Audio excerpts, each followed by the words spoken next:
আসসালামু আলাইকুম।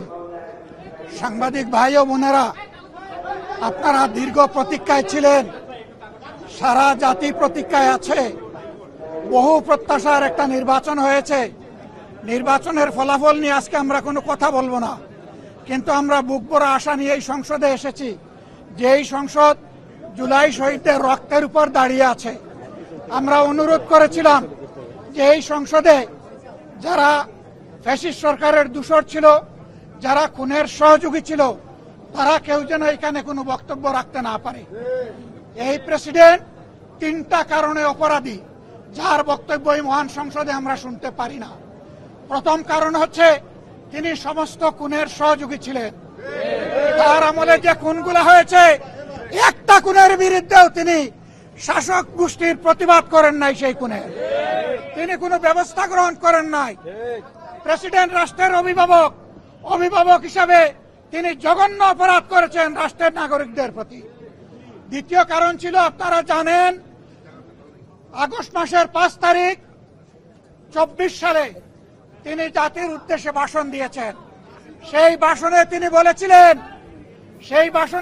বলেছিলেন যে ফ্যাসিস্ট প্রধানমন্ত্রী পদত্যাগ করেছেন এবং তিনি তা মঞ্জুর করেছেন।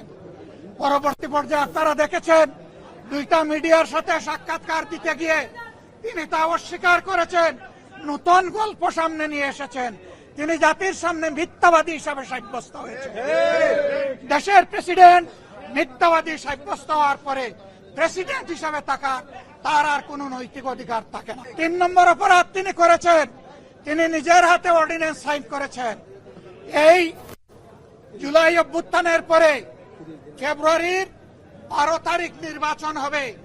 নির্বাচনের পরে যারা নির্বাচিত হবেন তারা 2টা ক্যাপাসিটিতে নির্বাচিত হবেন। তারা সংস্কার পরিষদের সদস্য হিসাবে নির্বাচিত হবেন এবং তারা একই সাথে সংসদ সদস্য হিসাবে নির্বাচিত হবেন। একই দিনে উভয় শপথ একই ব্যক্তি পড়াবেন। অত্যন্ত দুঃখের বিষয়, সেই শপথ দুটো আমরা নিলেও সরকারি দল নেয়নি। তার প্রথম দায়িত্ব ছিল গেজেট প্রকাশের 30 দিনের ভিতরে সংস্কার পরিষদের অধিবেশন ডাকা। তিনি সেই অধিবেশন ডাকেন নাই। গণভোটে হার পক্ষে ভোট দিয়েছে 70% মানুষ। তিনি 70% জনগণকে, দেশবাসীকে অপমান করেছেন। এখানেও তিনি অপরাধ করেছেন। এই 3 অপরাধের কারণে আমরা তার ভাষণ শুনতে চাইনি এবং আমরা সরকারি দলকেও অনুরোধ জানিয়েছিলাম, স্পিকার মহোদয়কে অনুরোধ জানিয়েছিলাম তাকে যেন ভাষণ দিতে দেওয়া না হয়।